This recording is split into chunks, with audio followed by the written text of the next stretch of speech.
Olá pessoal, essa é a parte 2, né, da nossa aula sobre números complexos. Eu vou dividir na verdade em 3 partes. Eu vou deixar para a terceira parte o argumento e a forma trigonométrica de um número complexo. Então nessa videoaula a gente vai ver o que é conjugado de um número complexo, como efetuar a divisão de dois números complexos na forma algébrica e o que é módulo de um número complexo, né? Na aula passada a gente viu a forma algébrica de um número complexo, né? A definição, o conjunto dos complexos, e vimos também as operações básicas, né? Adição, subtração, multiplicação de números complexos. Nós vimos também como representar geometricamente um número complexo no plano de Argand-Gauss, e agora nós vamos dar continuidade nesses conceitos, né? Então, só retomando aqui rapidinho, né? O que a gente viu? A forma algébrica de um número complexo. Então, um número complexo está na forma algébrica se ele está escrito da seguinte forma, né? A mais BI, onde A e B são coeficientes reais e o I é a unidade imaginária, ou seja, I ao quadrado vale menos 1, né? Essa era a definição aí da forma algébrica do número complexo. A gente viu que as operações básicas, adição, subtração e multiplicação, a gente faz de forma muito intuitiva, como se a gente estivesse operando com entes algébricos, né? Como se a gente estivesse operando com uma expressão algébrica normal. A representação geométrica, né, o plano de Argand-Gauss, ele vai ter, como o plano cartesiano, né? Só que vai ter um eixo real e um eixo imaginário. Então, em cada eixo, nós vamos representar parte real e parte imaginária do número complexo. O A é o que a gente chama de parte real e o B é o que a gente chama de parte imaginária. Parte real do número complexo, então, eu vou representar no eixo horizontal, parte imaginária no eixo vertical. Então, esse número complexo Z, né, supondo que A e B sejam dois positivos, né, ficaria aqui no primeiro quadrante e ficaria representado por um ponto que a gente pode chamar de M, que é chamado de afixo ou de imagem do número complexo Z, tá? Então foram basicamente esses os conceitos, né, que a gente viu na primeira aula. Então, dando continuidade, vamos entender o que significa conjugado de um número complexo. Então, olha aqui primeiro essa definição, né? Dado um número complexo Z da forma A mais BI, com A e B reais e unidade imaginária, a gente chama de conjugado de Z e indica por Z barra o número complexo, Z barra igual a A menos BI. Então, olha o que a gente faz, né? A gente apenas escreve o oposto da parte imaginária, certo? Então, troca a parte imaginária de Z pelo seu oposto, tá bem? Geometricamente, qual que é o significado disso? Supondo que o número complexo Z tenha parte real e imaginária ambas positivas, né? O seu afixo vai ficar aqui, no primeiro quadrante. Então, o afixo é o ponto de coordenadas AB. O que vai ser o conjugado desse número? Eu vou trocar o sinal da parte imaginária, então a parte real vai ser a mesma e a parte imaginária vai ser o oposto, né? A mesma coisa se ele estiver do lado de cá, ó. Se ele estiver do lado de cá, o conjugado vai ficar aqui. Ou se o número estiver aqui, o conjugado vai ficar aqui, né? Qual é o significado geométrico, então, do conjugado de um número complexo? O afixo, ou a imagem do conjugado, é o ponto simétrico do afixo de Z em relação ao eixo real, ao eixo horizontal, certo? Então, vai ser o ponto espelhado em relação a esse eixo, tá? Nós já vamos entender qual é a utilidade disso, né? Agora na operação de divisão. Então, só alguns exemplos aqui. Se eu der esse número aqui, ó, 3 mais 5i. Qual que é o conjugado desse número? É Z barra 3 menos 5i. Se eu der esse número aqui, ó, Z2, 7i, menos 7i, por exemplo. Qual que é o conjugado de Z2? É 7i positivo. A parte real é 0, mantém, né? Observe uma outra coisa, né? Se eu der esse número complexo Z3 igual a 5, ele tem parte imaginária 0, né? Seria 5 mais 0i. Qual que é o conjugado dele? É o próprio número. Então, observem, né, que aqui a gente já pode tirar algumas propriedades do conjugado de um número complexo, que eu enumerei aqui, né, que eu enunciei aqui. Então, ó, se Z pertence para qualquer Z pertencente ao conjunto dos complexos, se Z é igual ao seu conjugado, Isso acontece se somente se Z é real. É o que eu acabei de mostrar ali, né? Se o Z for real, ele vai ser igual ao conjugado. Para qualquer Z pertencente ao conjunto dos complexos, o conjugado do conjugado, não sei se dá para ver que tem duas barrinhas aqui, né? O conjugado do conjugado é igual ao próprio Z, né? Quer dizer, eu troco o sinal da parte imaginária, depois eu troco de novo, eu vou voltar, né, no número Z. Essa terceira propriedade aqui, ó. Para quaisquer Z1 e Z2 pertencentes aos complexos, o conjugado da soma de Z1 com Z2 é igual à soma dos conjugados. Eu vou demonstrar essa, né, só algumas aqui, mas eu não vou ficar demonstrando uma por uma, porque são bem intuitivas essas propriedades, tá? Vamos considerar que Z1 é o número complexo A mais BI, e que Z2 é o número complexo C mais DI, onde A, B, C, D são números reais, são coeficientes reais. O que vai ser, né, Z1 mais Z2? Z1 mais Z2 eu vou juntar a parte real, não é? A mais C, e parte imaginária com imaginária. Então vai ficar B mais D que multiplica aí. O que vai ser o conjugado de Z1 mais Z2? É só trocar o sinal da parte imaginária, ou seja, eu troco esse sinal, né? Parte real continua sendo A mais C, e parte imaginária fica o oposto de B mais D, tá certo? Se eu somasse os dois conjugados separados, né? Conjugado Z1 mais conjugado Z2. Então ficaria A menos BI, C menos DI. Então ficaria A mais C menos BI menos DI. Se eu juntar aqui, ó, colocando o menos em evidência, né? Fica B mais DI, que é a mesma coisa que eu cheguei aqui, né? É uma propriedade bem intuitiva. Então o conjugado da soma é igual à soma dos conjugados. Da mesma forma, é fácil a gente mostrar que o conjugado do produto de dois complexos é igual ao produto dos conjugados, para quaisquer dois números complexos, Z1 e Z2. Essa outra propriedade é direto da quarta. Para qualquer número Z pertencente ao conjunto dos complexos, o conjugado de Z elevado a um expoente natural é igual a Z elevado a esse natural, né, e depois achar o conjugado. Observe que se eu trocar, por exemplo, Z2 pelo próprio Z1, né, ficaria Z1 ao quadrado. E essa propriedade aqui do produto pode ser estendida para qualquer quantidade de fatores, tá? Se eu tiver Z1, vezes Z2, vezes Z3, vezes Zn.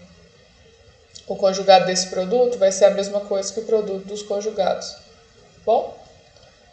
Vezes conjugado Zn. Então, a potência com expoente natural, né, vem direto disso. Se eu trocar Z2, Z3, Z4, tudo por Z1, né, eu tenho Z1 elevado a N. Tá bem? Essa sexta propriedade. Para qualquer Z pertencente ao conjunto dos complexos, a soma de Z com o seu conjugado vai ser duas vezes a parte real de Z. Óbvio também, né? Porque se eu pegar o Z, A mais BI, e o conjugado A menos BI, e somar, a parte imaginária vai sumir, então sobra duas vezes a parte real. Da mesma forma, para qualquer Z pertencente aos complexos, Z menos o seu conjugado vai ser duas vezes a parte imaginária vezes a unidade imaginária I. Então, se eu tenho A mais BI e A menos BI, que é o seu conjugado, e vou tirar, né, a expressão, eu vou cancelar o A, e vai sobrar B menos B, ou seja, 2BI. Então, duas vezes a parte imaginária vezes a unidade imaginária I. Tá certo? Então, vamos ver aqui um exemplo de aplicação, né, do conjugado. Determina os números complexos Z, tais que Z ao quadrado é igual ao seu conjugado. Bom, eu vou começar escrevendo Z na forma algébrica, né? De uma forma genérica, eu posso dizer que Z é algum número da forma A mais BI, onde A e B são reais.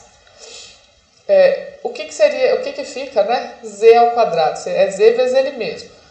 Eu posso fazer aquela regrinha da trinômio quadrado perfeito. Ó. Então vai ficar quadrado primeiro, mais duas vezes o primeiro vezes o segundo, mais quadrado do segundo. B quadrado e quadrado, certo? Simplificando isso, lembra que I quadrado é menos 1, né? A definição da unidade imaginária. Daí fica B quadrado vezes menos 1, fica menos B quadrado, que eu posso juntar com esse, ó. Então vai ficar A quadrado menos B quadrado, porque isso aqui é parte real, né? Mais 2ABI, tá certo? Então, esse é o número imaginário Z quadrado. Eu quero, então, achar esses números tais que Z quadrado é igual ao conjugado de Z, ou seja, Z quadrado, que é isso daqui, ó, né? é igual ao conjugado de Z. O que é o conjugado de Z? A menos B, né? A e o oposto de B. Se eu tenho, de novo, uma igualdade de dois números complexos, lembra que eu tenho que comparar, né? A parte real deles precisa ser igual e a parte imaginária precisa ser igual. A parte real do primeiro, né, é A ao quadrado menos B ao quadrado. E do segundo é A, certo? A parte imaginária do primeiro é 2AB e do segundo é B. Então, nisso daqui eu tenho um sistema para poder achar os coeficientes reais A e B. É um sistema que não é linear, né? A gente vai ter que buscar outras formas aqui de resolver, tá? O que eu posso fazer primeiro? Eu posso dividir dos dois lados por B. Eu vou pegar nessa segunda equação aqui e vou dividir por B, lógico, considerando B diferente de zero, tá? Opa, eu esqueci aqui que é menos B, né? 2AB aí tem que ser igual a menos B, tá? Mas de qualquer forma eu vou dividir por B. Então vai ficar assim, ó.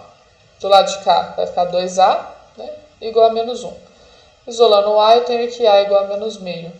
Então, eu determinei o valor de A que eu vou usar na primeira equação para determinar o valor ou os valores de B, né? Que aqui o B está em segundo grau. Então, se eu substituir menos meio no lugar do A, minha expressão vai ficar assim. Menos meio ao quadrado, menos B quadrado igual a menos meio, certo? Aqui vai ficar 1/4 positivo, né? Menos B quadrado igual a menos meio. Eu vou passar esse menos meio para cá somando e o menos B quadrado para o segundo membro positivo. E esse menos meio, inclusive, eu já vou multiplicar numerador e denominador por 2 para ficar menos 2/4, né? E eu achar uma fração de denominador 4 igual à primeira. Então, aqui vai ficar 1/4, menos 2/4 eu vou passar para lá somando, né? Mais 2/4 igual a B quadrado. 1/4 mais 2/4 é 3/4. Deixa eu ir lá para a lousa porque não vai caber aqui, né? Então ficou assim, B quadrado igual a 3/4. B é igual a mais ou menos raiz quadrada de 3/4, né? Ou seja, raiz de 3 é irracional, nem dá para simplificar, e raiz de 4 é extrair, que é 2. Então, B é igual a mais ou menos raiz de 3 sobre 2. E o A eu achei que é menos meio. Então, quais são os números complexos que satisfazem aquela condição, né? Que o quadrado de Z é igual ao conjugado de Z. Esses números complexos são Z igual a menos meio mais raiz de 3 sobre 2i, ou Z igual a menos meio menos raiz de 3 sobre 2i, certo? E por que a questão do conjugado é importante? Né? Porque nós vamos usar agora o conjugado para definir e entender o quociente, a divisão de dois números complexos na sua forma algébrica. Tá? O que significa a divisão? Deixa eu vir aqui para demonstrar primeiro, né? O que significa fazer a divisão entre dois números Z1 e Z2? Eu vou achar um quociente Z. Achar esse quociente Z significa descobrir qual número que eu multiplico por Z2 que dá Z1, né? Ó, eu vou passar esse Z2 para cá multiplicando. Então, significa descobrir esse número Z, que eu multiplico pelo Z2, pelo divisor, e que eu obtenho o dividendo, né? O Z1, tá certo? Vamos escrever esses números na forma algébrica aqui, né?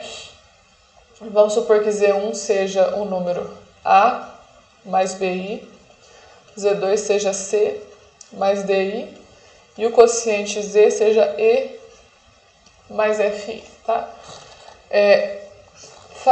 Escrevendo essa expressão aqui, né, ou seja, a divisão de Z1 por Z2 significa encontrar esse Z, esse E e esse F que satisfazem isso, ó. A mais BI é igual a E mais FI vezes Z2, C mais DI. Fazendo a distributiva aqui, ó, deixa eu igualar aqui, A mais BI. Fazendo a distributiva aqui, eu vou ter o quê? E vezes C, né? E vezes DI,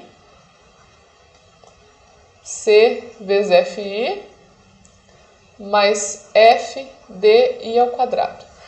I ao quadrado é menos 1, vai ficar menos FD. Eu vou juntar com essa parte real aqui, ó, vai ficar assim, ó. A mais BI é igual a EC menos FD, parte real. Mas, eu vou colocar aí em evidência aqui para escrever parte imaginária, ó, ED mais CF, né? ED mais CF, certo? E aí, igualando, né, os números complexos, eu tenho que A, parte real, é igual a isso, né? EC menos FD.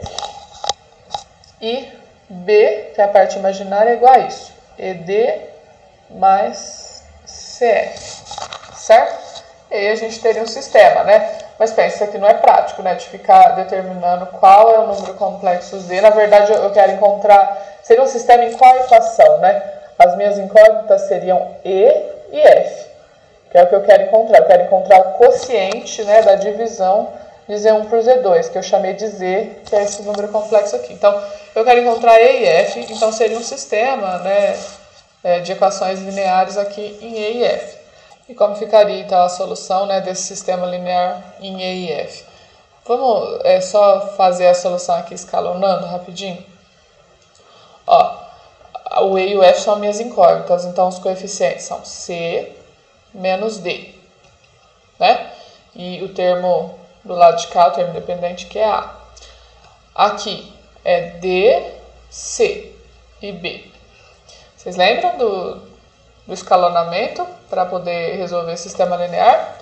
O que a gente faz? Eu quero primeiro zerar esse D aqui, né? Para poder escrever a matriz na forma escalonada. Para zerar esse D, olha o que eu vou fazer. Então, eu vou multiplicar eu vou trocar a linha 2 pela linha 1 multiplicada por menos DC e somada com a linha 2. Por quê? Porque na hora que eu faço isso daqui, ó, C vezes menos D sobre C. Eu simplifico o C, sobra menos D. Na hora que eu somar com esse D, vai zerar, que é o que eu quero, né? Para poder escrever na forma escalonada. Então, ó, a linha 1 eu mantenho por enquanto, né? E a linha 2 já vi que aqui vai dar 0. E aqui, o que será que vai ficar? Então, menos D vezes menos D sobre C. Aqui vai ficar negativo, negativo, positivo, vai ficar D ao quadrado sobre C. Só que eu vou somar com esse C aqui, né? D ao quadrado sobre C. Vamos fazer aqui a parte que é um pouquinho complicada, sem números, né? Para poder escalonar. Esse C aqui, ó, tem denominador 1. Se eu fizer o mínimo múltiplo comum, né? Fica tudo sobre C. E aí C por 1, C vezes C, C quadrado. Então, sobra isso nesse termo aqui, ó. D quadrado mais C quadrado sobre C. E aqui, o que será que vai sobrar? Vamos fazer também aqui a parte. Então, eu vou multiplicar A por menos D sobre C e somar com o B, né? Que está aqui embaixo. Vai ficar assim, ó. Menos AD sobre C. Também já vou multiplicar por C aqui em cima e embaixo, né? Para poder ficar com o denominador comum. Mais BC sobre C. Tá certo? Então, menos AD mais BC, tudo sobre C. Tá bem? Agora, observe o seguinte, né? Aqui já tá na forma escalonada. E dessa segunda equação, eu acho o valor de F, né? Que é a parte imaginária do quociente da divisão. Como que a gente faz isso? Se eu escrever essa equação, reescrever essa matriz, né, para a forma de equação, vai ficar assim, ó. Isso daqui vezes F é igual a isso daqui. Não é isso? E aí eu vou passar esse termo aqui que está para cá, dividindo, né? Ou multiplicando pelo inverso. Posso escrever para ficar mais fácil, né? Assim. Ó, certo? E aí se eu simplificar aqui, né, o C, se eu simplificar o C, pronto, eu achei o F. O F, que é a parte imaginária do quociente da divisão, vai ser dada por toda essa expressão aqui, ó. Menos AD mais BC sobre, só vou escrever nessa ordem para ficar mais bonitinho, né? C quadrado mais D quadrado. Mas observe, mais uma vez, não é prático, né? Fazer todo esse sistema e resolver o sistema para poder achar o F e o E. Observe que aqui eu só achei o F. Para achar o E, o que eu teria que fazer? Substituir o F na primeira equação. Mas o que eu quero mostrar? É que tem uma forma mais prática de fazer isso, né? Observem, gente, que a gente saiu de uma divisão assim, ó, que era o Z1 sobre Z2. Era A mais BI dividido por C mais DI. Tá certo? Isso daqui foi o que eu tinha chamado de Z, né, do quociente da divisão. Observe que só para achar a parte imaginária desse quociente, eu preciso dessa expressão inteira. E já vou dizer para vocês que a parte real é uma expressão parecida que é essa daqui. Eu vou colocar aqui, mas não vou demonstrar aqui, senão vai ficar muito longo. A parte imaginária, então, é essa. né? E a parte real é essa daqui, ó.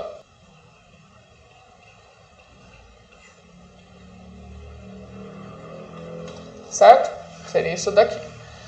Observem que a gente pode chegar nisso multiplicando essa divisão, esse quociente, numerador e denominador, pelo conjugado do denominador. Então, olha aqui, ó, A mais BI. Então, vamos supor que eu tenho que dividir dois números complexos, o Z1 e o Z2.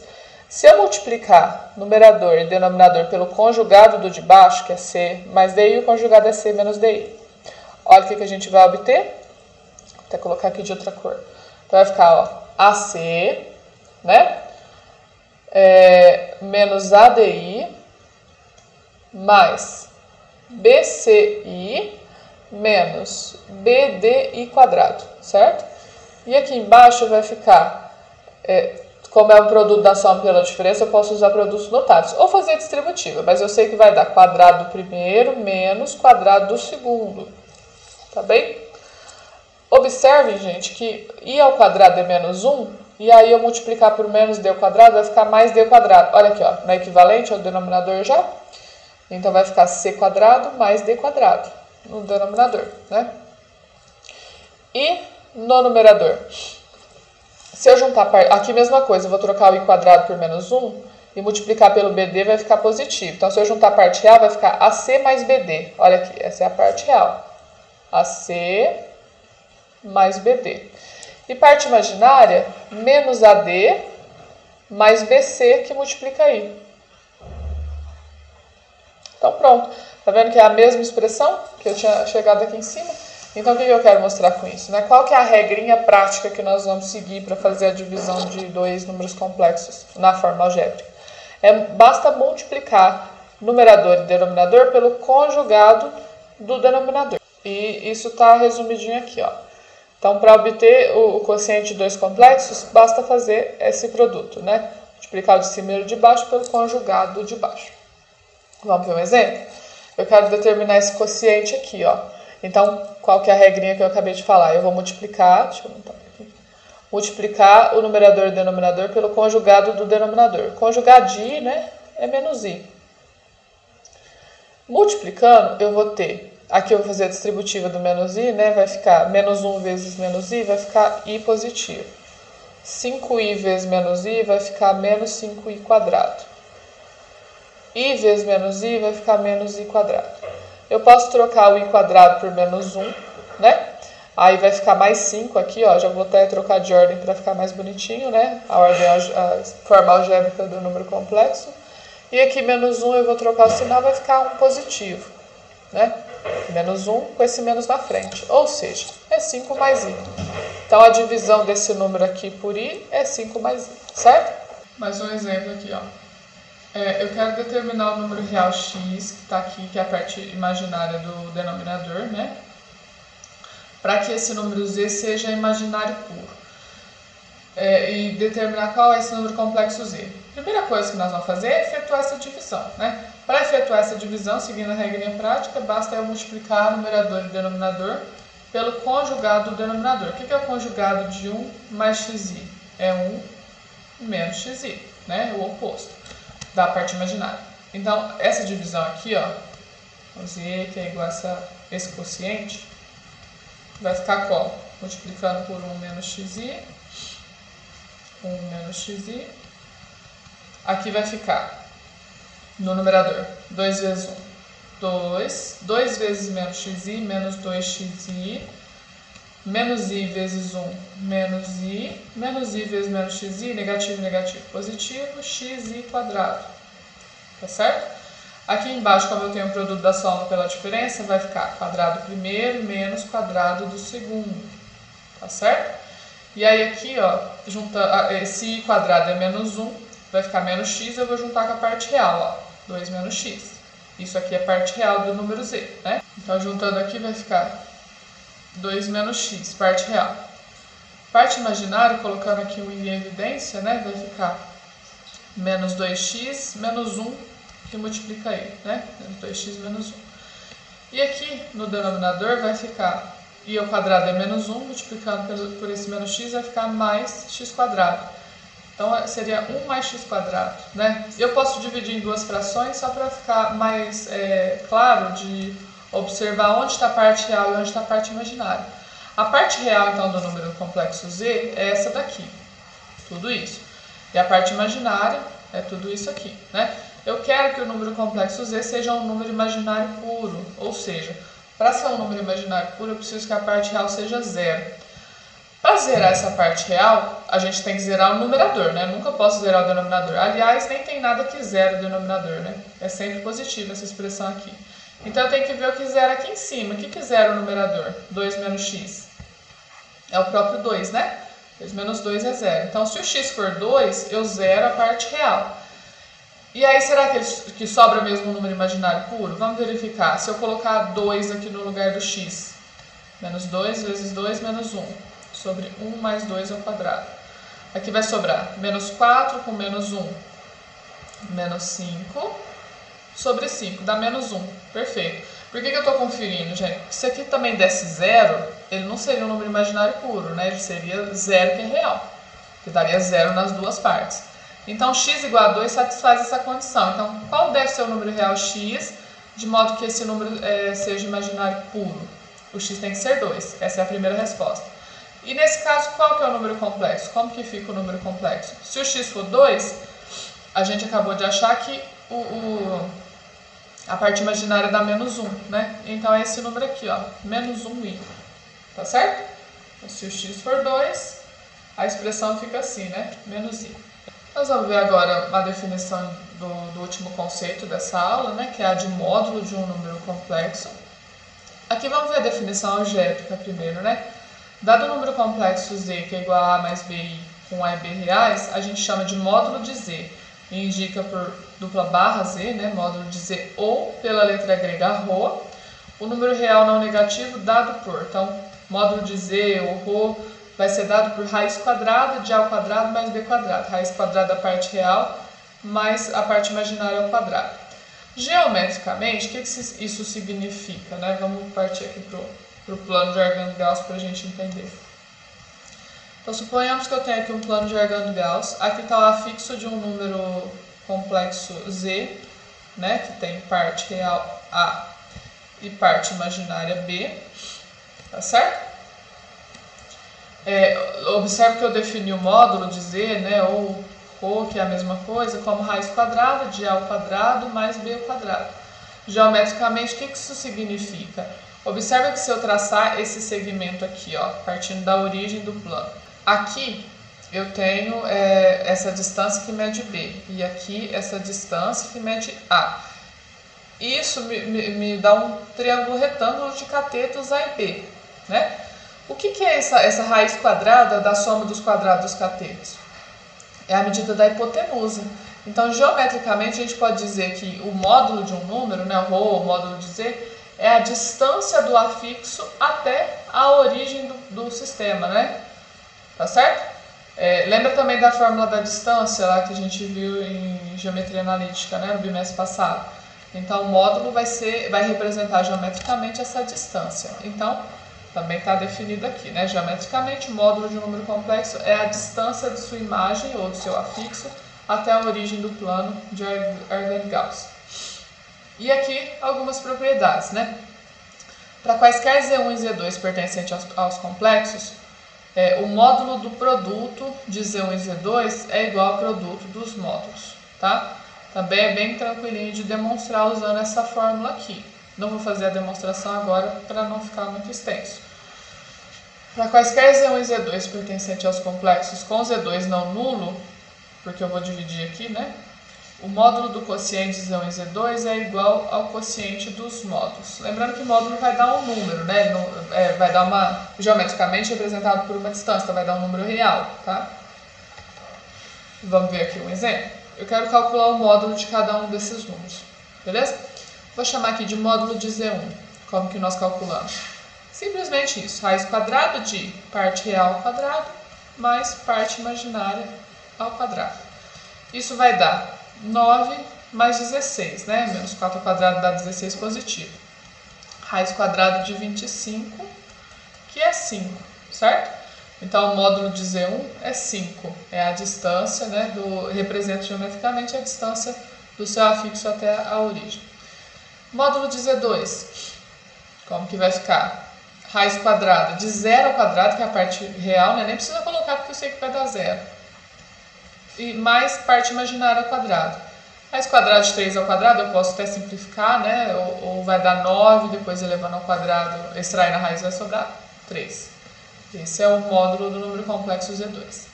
E o número complexo Z3? Vamos chamar o módulo agora de Rho, né? Com a outra notação. Então, Rho3. Como que vai ficar? Raiz quadrada de 2 ao quadrado mais 2 ao quadrado, né? Parte real e parte imaginária. Isso vai dar 4 mais 4, raiz quadrada de 8. Tá bem? Esse 8 pode ser expresso como 4 vezes 2. Por que eu estou fazendo isso? Porque eu vou separar em duas raízes, né? Raiz para simplificar. Raiz de 4 vezes raiz de 2 e raiz de 4 é igual a 2. Então, sobra isso, ó. Tá certo? 2 raiz de 2. Número complexo Z4, qual vai ser o Rho4? Raiz quadrada de menos meio ao quadrado mais raiz de 3 sobre 2 ao quadrado. Certo? Aqui vai dar 1/4, né? E aqui a raiz some, vai sobrar 3 quartos, tá certo? Somando aqui, né, 1 mais 3 é 4 quartos, que é 1 inteiro, raiz quadrada de 1 inteiro, que é 1. Então, o afixo desse número complexo Z4 está a 1 unidade de distância da origem do sistema, certo? Agora vamos ver um exemplo interessante aqui, ó, que vai juntar alguns conceitos que a gente viu em geometria analítica também. Eu quero representar geometricamente, quero entender o significado desses conjuntos, desses subconjuntos dos complexos, né? E representar geometricamente no plano de Huygens-Gauss. Então, por exemplo, o número complexo A, o conjunto A é formado pelos números complexos Z, tais que o módulo de Z é igual a 4. O que significa, né? O módulo de Z igual a 4. Vamos escrever a equação, né? Seja Z o número complexo da forma A mais BI. O módulo de Z, então, vai ser raiz quadrada de A ao quadrado mais B quadrado. Eu quero que todos os números complexos cujo esse valor aqui, né, o módulo, seja 4. Certo? Se eu elevar o quadrado aqui dos dois lados, eu vou sumir com essa raiz. Então, vai sobrar algo assim, ó. A ao quadrado mais B ao quadrado igual a 16. Aliás, vamos fazer o seguinte, né? Eu vou chamar... Ao invés de A e de B, eu vou chamar de X e Y. Porque a gente está acostumado a trabalhar em geometria analítica com X e Y, vai ficar até mais fácil para vocês entenderem os conjuntos, tá? Né? Porque está no eixo horizontal X e no eixo vertical Y. Vocês lembram que que figura no plano essa equação representa? Isso aqui é a equação de uma circunferência. Circunferência entrada na origem e de raio 4, que aqui aparece o raio ao quadrado. Que era bem óbvio, né? Qual é o conjunto de pontos cuja distância até o centro do plano seja 4? Isso é uma circunferência de raio 4. Então, na letra A, apresentando esse conjunto, né? Vai ser uma circunferência centrada na origem, né? E de raio 4. Vou passar aqui no 4, aqui no menos 4. Tá certo? Esse aqui seria o conjunto A. Beleza? O conjunto B, deixa eu ir lá para a lousa, né, porque não dá para colocar aqui. O conjunto B é formado pelos números complexos Z, tais que o módulo de Z mais 2i é igual a 1. Então, deixa eu colocar essa condição. Módulo de Z mais 2i igual a 1. Mais uma vez eu tenho o Z genérico, né, que eu vou representar da forma x mais yi. E aí como que fica esse número, né? Z mais 2i. Deixa eu colocar, aliás, Z mais 2i. Vai ficar x mais y mais 2i. Na soma, eu vou juntar parte imaginária com parte imaginária. Então, vai ficar x mais y mais 2, né? Vezes i. Tá certo? Então, esse é o número complexo que dá soma. Mas o que é o módulo disso?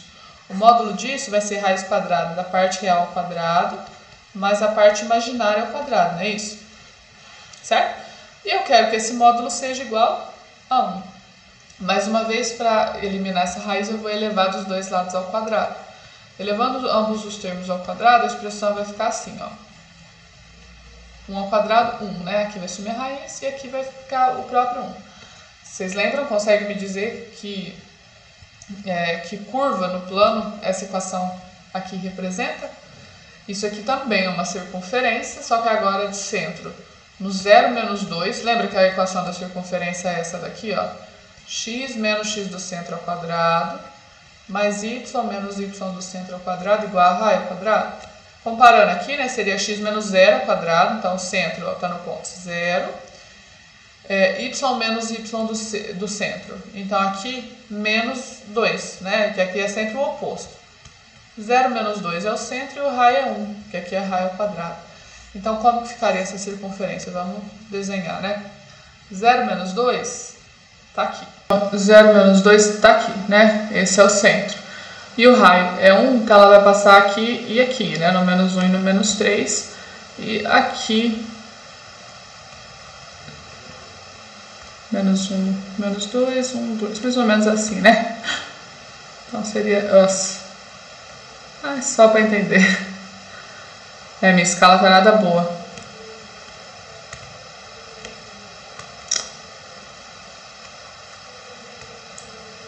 Supor que menos 1 tá aqui.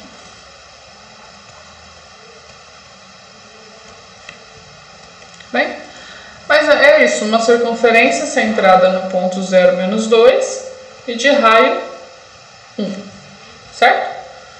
E o terceiro conjunto, o conjunto C, é o conjunto dos números complexos, tais que o módulo de Z menos 1 é menor ou igual a 3. Deixa eu copiar essa condição para cá. Então, ó, o módulo de Z menos 1 é menor ou igual a 3. Mais uma vez, eu vou chamar Z de uma forma genérica de x mais y. O que é Z menos 1? Z menos 1, então, vai ficar x mais y menos 1. Juntando parte real com parte real, né? X menos 1 é parte real, tá? Mais y. E o que é o módulo disso? É raiz quadrada de parte real ao quadrado mais parte imaginária ao quadrado. E eu quero que isso daqui seja, como que é mesmo? Menor ou igual a 3, tá certo, né? Menor ou igual a 3, ok? Se eu elevar ao quadrado de novo, né? Para eliminar a raiz quadrada, vai ficar algo assim. Tá certo? Vamos pensar na igualdade, né? X menos 1 ao quadrado mais y ao quadrado igual a 9. Isso também é uma circunferência, tá? Comparando com a equação da circunferência. É uma circunferência de centro. 1, ó, que é o oposto do x do centro. 1, 0 e raio 3.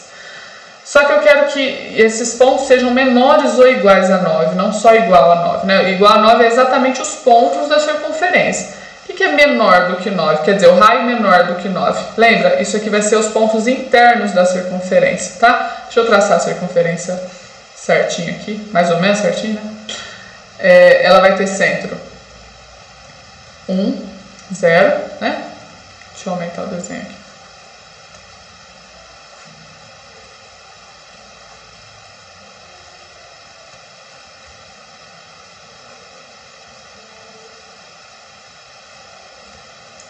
Ó, essa circunferência vai ter centro, na verdade que é o eixo real, né?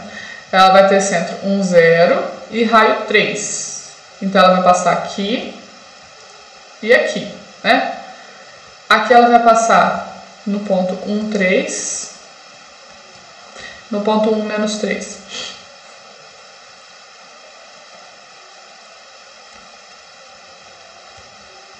A circunferência está bem grande, né?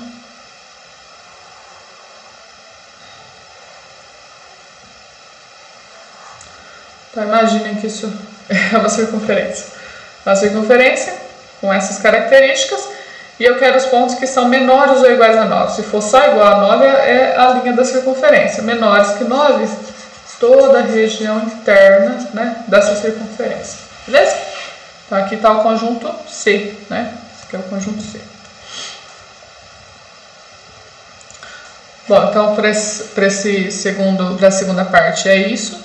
E aí na próxima videoaula nós vamos falar de argumento de um número complexo, né, e da forma trigonométrica ou polar de representar o número complexo. Então terminem de fazer o questionário, qualquer dúvida, entre em contato.